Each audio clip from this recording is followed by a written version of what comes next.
El día de hoy vamos a ver un poco qué está pasando con América Latina y el Caribe, cuáles son los retos que vamos a ver en el corto, mediano y largo plazo. Yo trabajo en el área del Banco Mundial que ve temas macroeconómicos en América Latina, en la región de América Latina y el Caribe, pero tengo que hacer el respectivo disclaimer de que las opiniones, las ideas y las manifestaciones que yo tenga en esta ponencia, en esta discusión con ustedes, no son necesariamente las que representa el Banco Mundial o sus propios representantes. Así que vamos a ver un poco cómo está la economía, lo que nos importa, lo que nos ha traído aquí a esta discusión, y no sin antes agradecerles nuevamente porque sabemos que existe un costo de oportunidad y ustedes podrían estar haciendo cualquier otra cosa, es un viernes, uno quiere descansar, etcétera, pero están aquí y vamos a conversar de cosas muy interesantes. Ya sabemos lo que está pasando un poco. Hemos tenido un año muy difícil el año pasado. Este también se pinta complicado. Hay muchas cosas que están pasando al mismo tiempo y todavía las economías no logran recuperarse de este golpe que ha significado la pandemia. Y quiero empezar con tres frases muy importantes. Una es del presidente del Banco Mundial de septiembre del año pasado, que decía que las vacunas estarán en el núcleo de la recuperación económica resiliente para todos. Kristalina Georgieva, que es la directora gerente del Fondo Monetario Internacional, decía hace poco que la política de vacunación es política económica. Y más recientemente, hace prácticamente unos cuantos días, el secretario general de la Organización para el Comercio, para la Cooperación y el Desarrollo, la OCDE, decía que hoy la mejor política económica es la vacunación. Y esto trae muchas cosas a la mesa.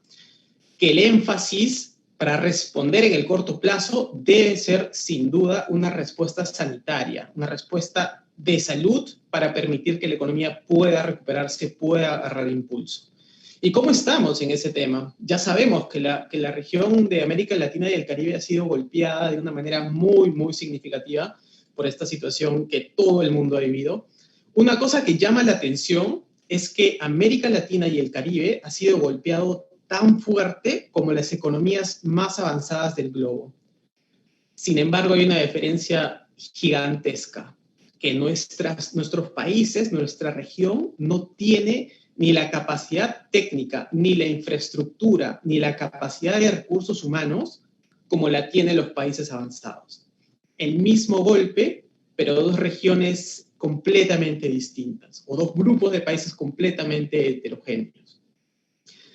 Y eso se refleja también en el tema de la vacunación, donde si bien ambas, digamos, grupos de países, economías avanzadas y América Latina y el Caribe han sido golpeados con una severidad brutal, los últimos, las economías avanzadas, ya vienen llevando un proceso de vacunación bastante más rápido, el despliegue ha sido más amplio que los países de nuestra región. Resaltan los casos de Chile, de Uruguay, por ahí Barbados, que ha hecho algún avance importante, pero el resto de los países todavía presentan retos muy importantes en términos de logística, de asegurar algunas vacunas.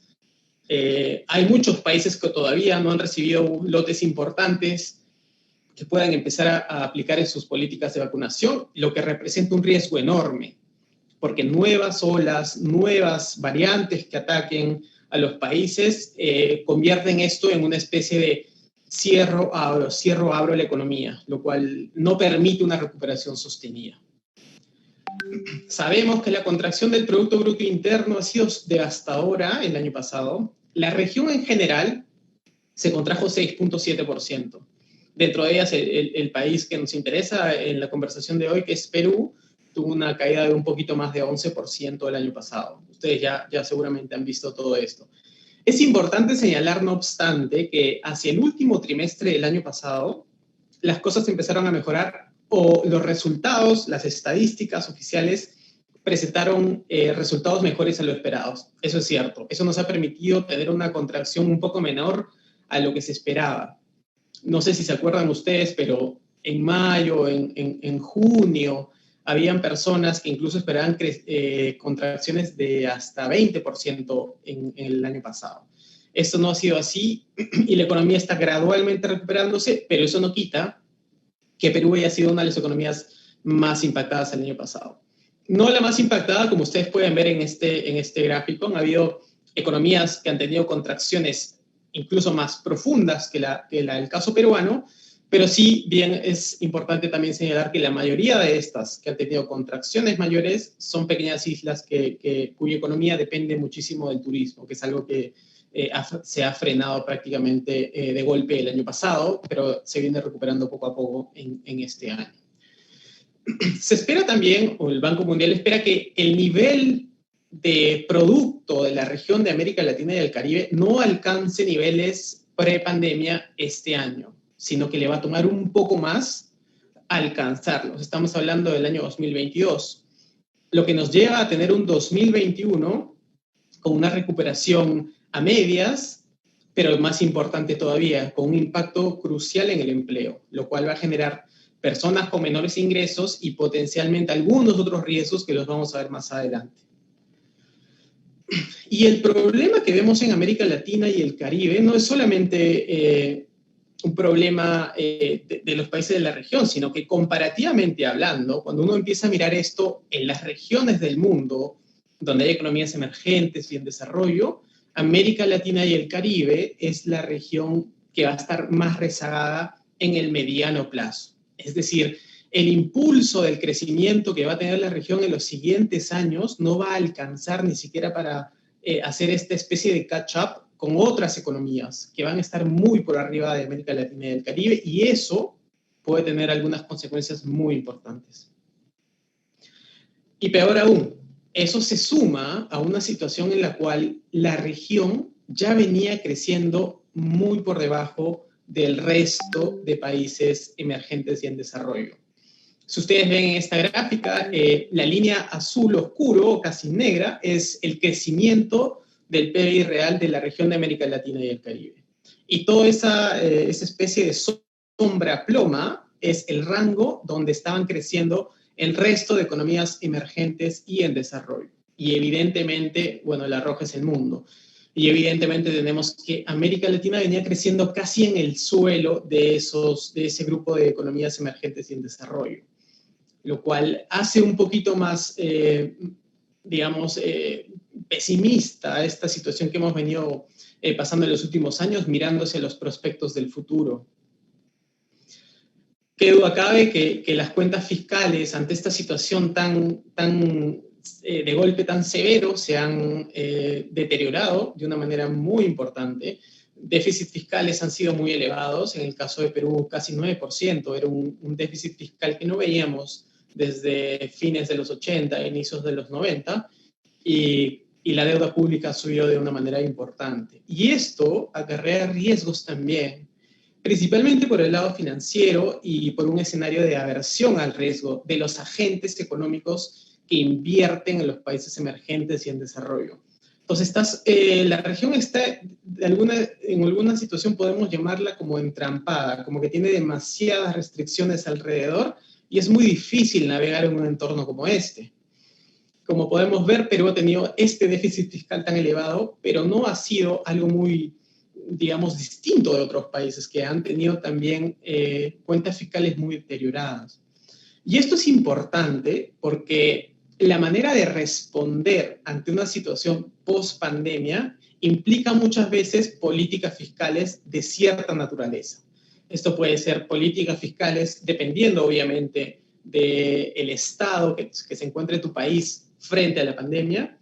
Involucra acciones, por ejemplo, de atención a la emergencia, acciones de rehabilitación de algunos espacios que han podido ser dañados por temas de salud, o rehabilitación y el mantenimiento del sector salud, que es fundamental, pero también poco a poco transicionar hacia una política fiscal que brinde soporte a la economía, que haga que la economía empiece a crecer en el mediano y largo plazo. Sin embargo, esto se debe hacer en un marco de responsabilidad. Entonces, tienes esa restricción de una política fiscal que debe impulsar el crecimiento, pero tiene que ser a su vez una política fiscal que se enmarque dentro de lo que podemos llamar una senda sostenible de las cuentas públicas. Y el lado financiero no es para nada, digamos, favorable. Este gráfico que ustedes ven son los riesgos país de algunos de los países que tienen más problemas actualmente en América Latina y el Caribe. Tenemos a Argentina, tenemos Ecuador, Belice y Surinam. Y lo que muestra esta gráfica es que han habido episodios muy severos en cuanto a la potencial pérdida de confianza de los inversionistas en estas economías. Como ustedes me imagino que ya han visto, todo el año pasado y un poco este año ha habido una especie de, ¿cómo le podemos llamar? Una especie de estar pendientes de lo que está pasando con la situación argentina. Argentina tuvo que reestructurar su deuda, está en conversaciones con el Fondo Monetario para poder hacer un plan económico hacia el futuro que le permita reducir estos desbalances macroeconómicos. Ecuador tuvo una situación similar y el riesgo país se elevó fuertemente. Sin embargo, ha logrado reestructurar su deuda y está tratando de salir de esa situación. Si no están un poco al tanto, Belice ha sido declarada, ayer le bajaron el rating crediticio porque acaba de defaultear. Belice ha defaulteado, es decir, está en una situación de impago de su deuda, lo cual es más retador todavía recuperar esa situación o esa imagen que tiene el país para que inversionistas puedan depositar su capital en los activos de ese país, lo cual también hace más difícil la recuperación, y el caso de Surinam también es complicado. Surinam es un país que también enfrenta riesgos fiscales muy grandes, pero moverte en una situación de pandemia donde necesitas brindar políticas fiscales de soporte, de apoyo a las familias, de las empresas, teniendo estas restricciones financieras, hace que una cosa que es muy importante que me gustaría que se den como mensaje es la importancia de tener cuentas públicas, finanzas públicas sólidas.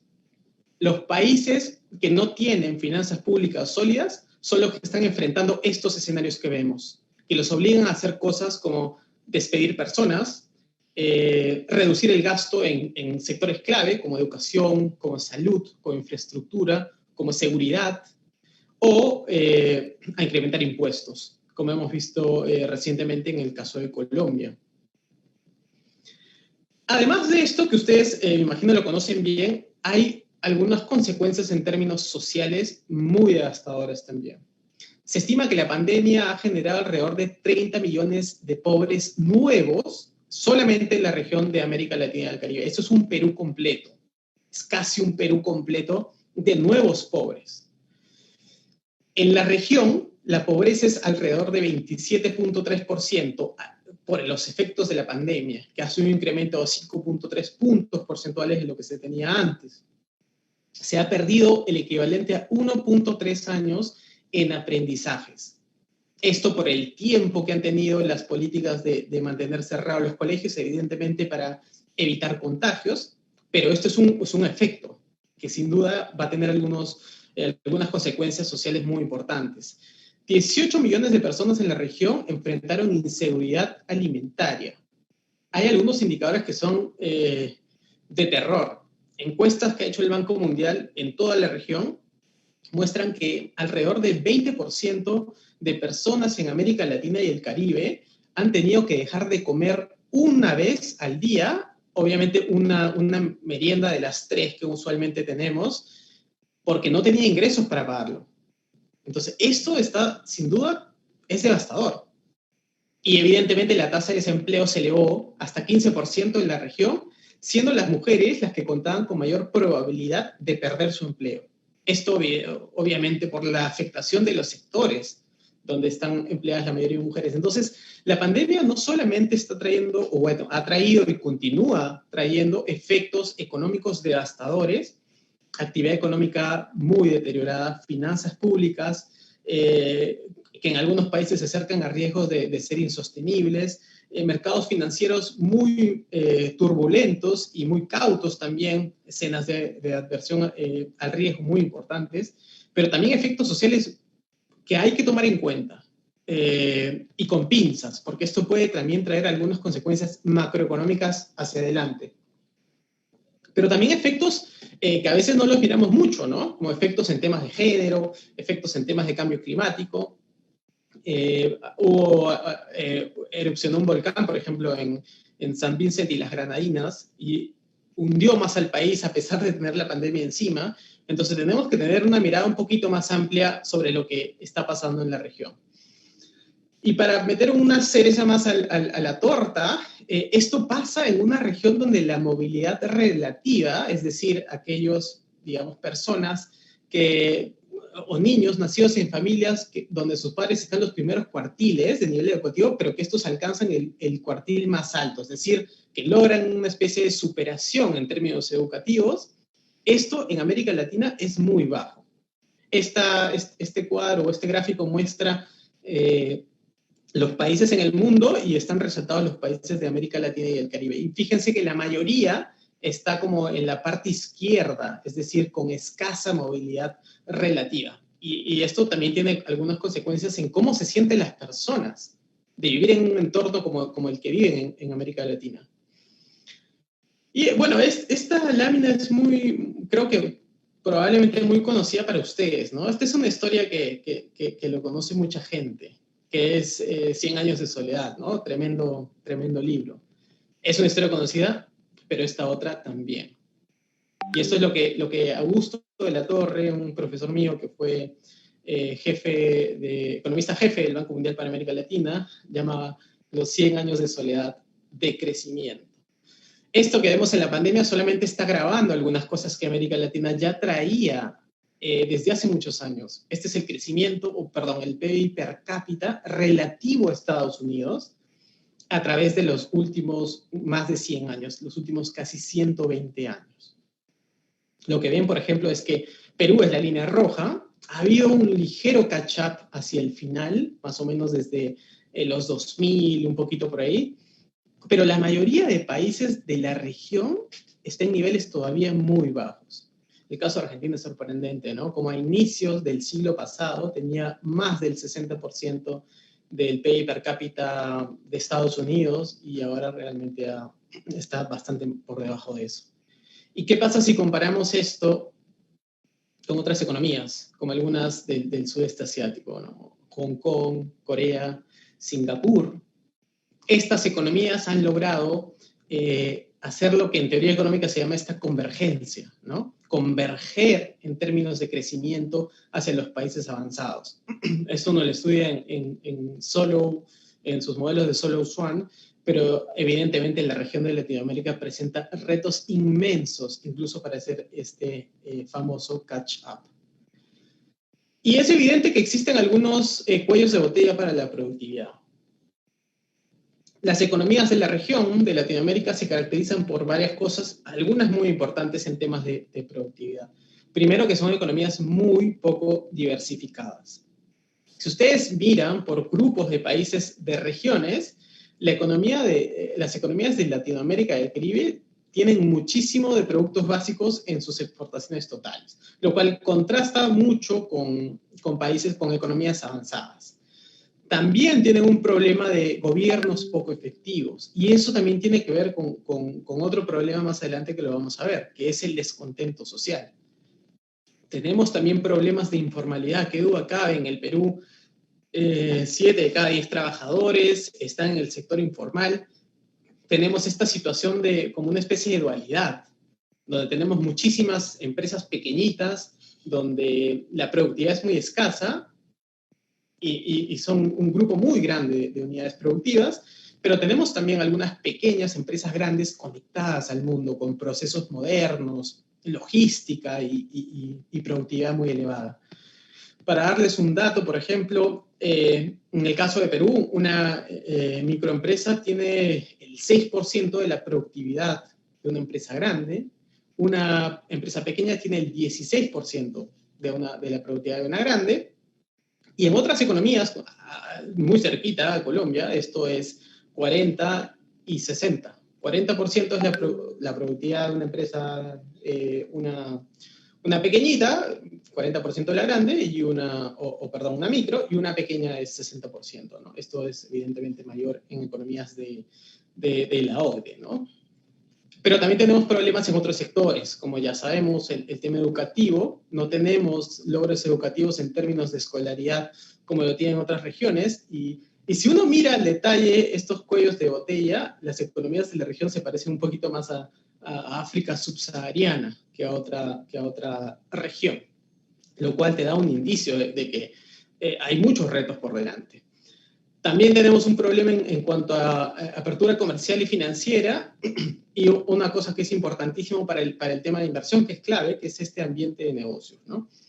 Aquí en Latinoamérica y el Caribe hay mucha volatilidad en términos de las reglas del juego. Entonces, eso genera incertidumbre, las decisiones de consumo e inversión se posponen y tenemos ese problema para poder lograr un ambiente estable que fomente la inversión y la creación de empleo.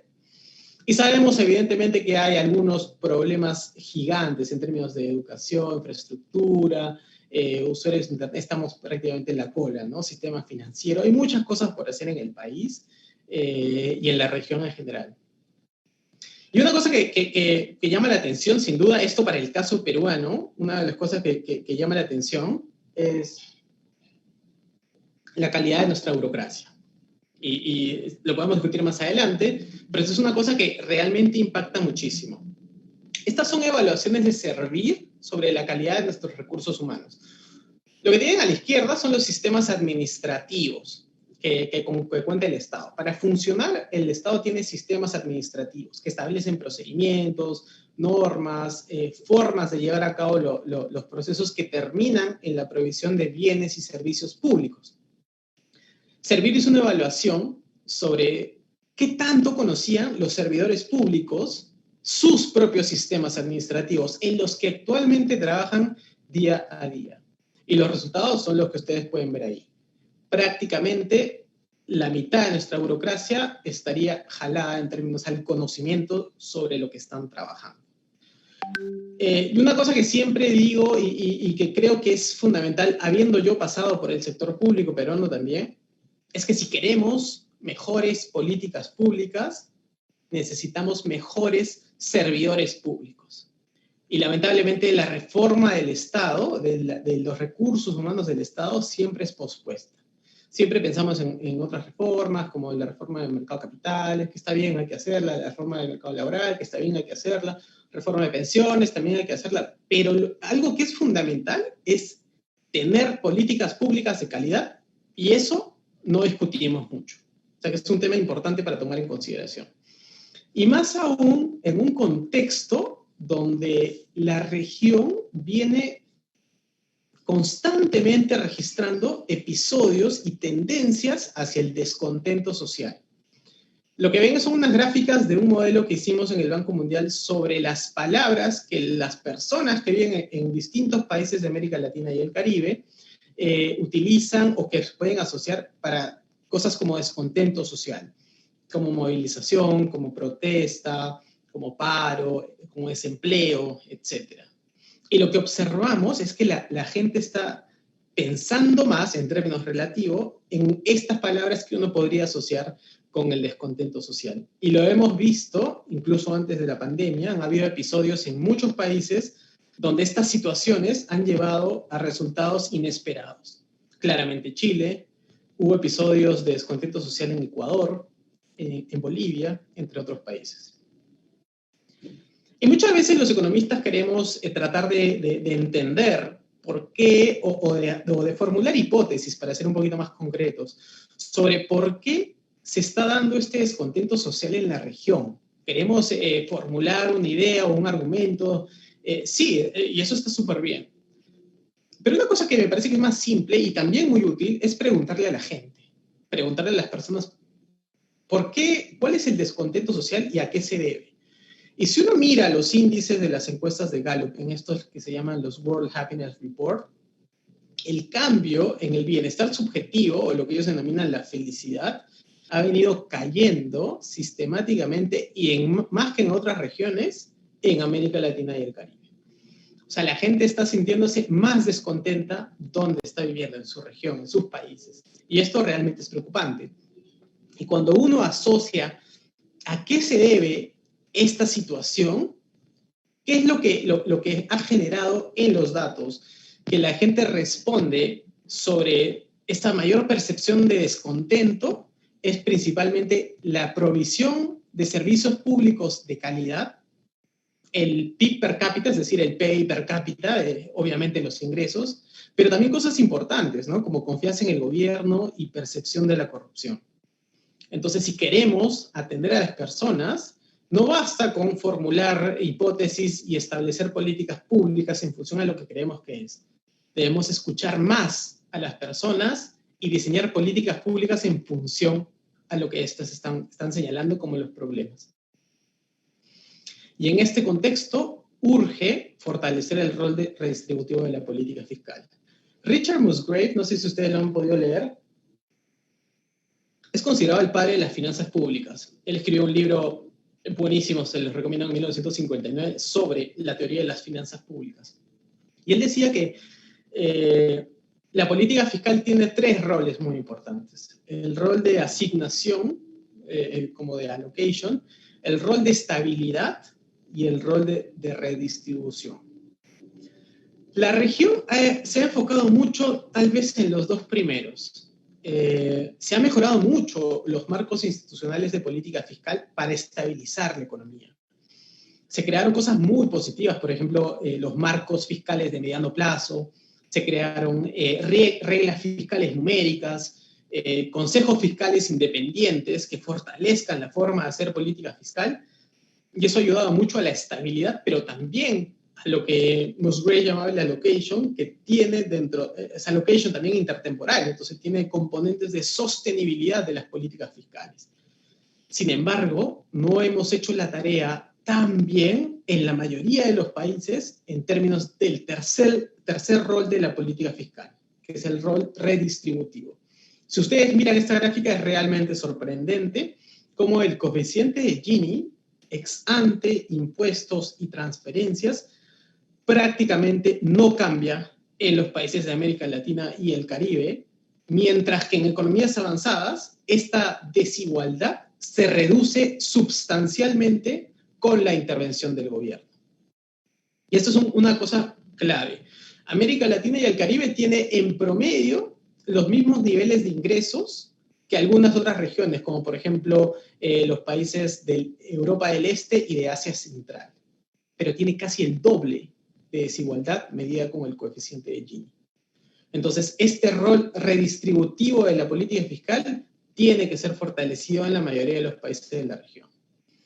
¿Y cuáles son los riesgos que enfrenta América Latina hacia el futuro? Evidentemente la pandemia, la evolución de la pandemia, obviamente el tema de la vacunación y el progreso de la misma va a ser necesariamente pilar fundamental y, a mi criterio, la mejor política económica para salir sostenidamente de esta crisis y tener una recuperación que podamos llamar realmente fuerte y de mediano plazo.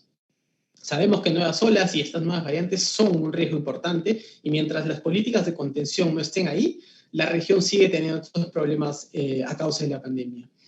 En términos fiscales, sabemos que los países están en una situación muy difícil. Han habido recortes en la calificación crediticia, cambios en lo que se denominan los outlooks o los panoramas para las calificaciones crediticias de la región. Entonces, la política fiscal tiene que ir fino, en el sentido de brindar soporte a las familias y a las empresas en el corto plazo, pero pensar un poquito más allá, pensar en el mediano plazo, ¿cómo voy a pagar estas cuentas? ¿Cómo voy a diseñar políticas fiscales que me permitan, en el marco de un mediano plazo, poder consolidar mis finanzas públicas? En cuanto a temas financieros y monetarios, el espacio de política es bastante reducido. Y han habido países que ya están haciendo un poco el retiro de la política monetaria, principalmente Brasil. Brasil ya viene subiendo la tasa de política monetaria en las dos últimas reuniones que ha tenido. La política monetaria en ese caso tiene que monitorear de una manera muy rigurosa este tema de los posibles riesgos en el sector financiero. Algunos pasivos contingentes que se han derivado de las políticas que han hecho los países en el 2020 tienen que ser monitoreados. Y uno que particularmente me preocupa muchísimo son estos riesgos políticos y sociales, ¿no? Lo que uno ve cuando suceden estos episodios de pandemia, lo que dice la literatura económica, es que el descontento social surge o crece una vez pasado este episodio, ¿no? Y más aún en países como los nuestros que tienen algunos problemas en términos de gobernabilidad. No solamente un tema de riesgo en términos del descontento social, pero la falta de gobernabilidad también hace más difícil hacer políticas públicas que permitan llegar al ciudadano y reduzcan este descontento social que existe. Y quiero dejarles algunas reflexiones finales sobre esto que hemos venido conversando. Primero, que las medidas de política para contener y reducir estos efectos de pandemia, sin duda la mejor respuesta actualmente es esto, la contención y reducir estos efectos negativos. Básicamente, fortalecer la velocidad de vacunación y la cobertura es fundamental.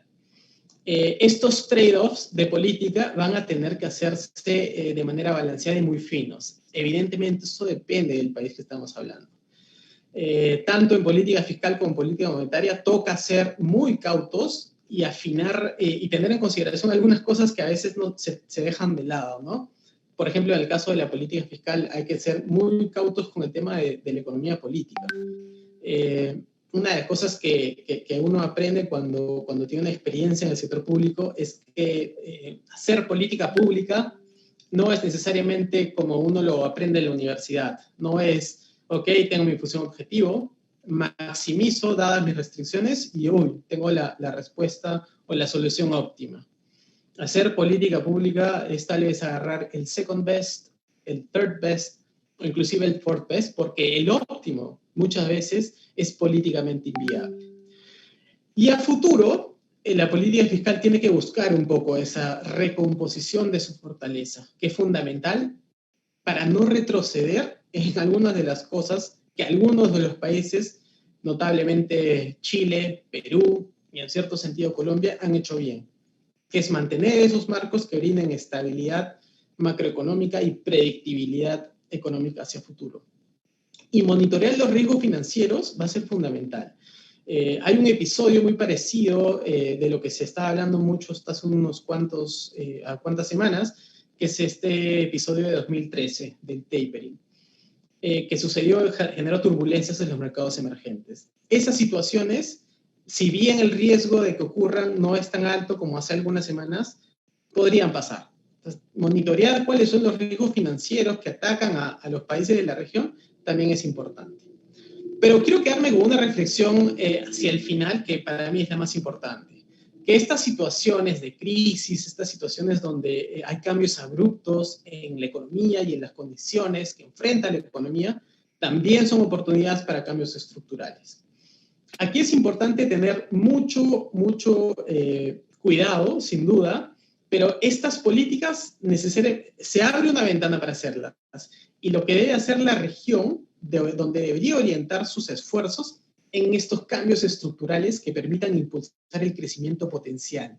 ¿Por qué? Porque hemos visto que tenemos esta situación de 100 años de soledad de crecimiento. Y uno de los factores que ayuda a contener esta situación que vemos como riesgos en el término de descontento social, sin duda es el crecimiento. Pero tiene que ser un crecimiento con un enfoque distinto, un crecimiento con enfoque inclusivo, un crecimiento con un enfoque más amplio que pensar que únicamente el PBI va a generar mayor bienestar.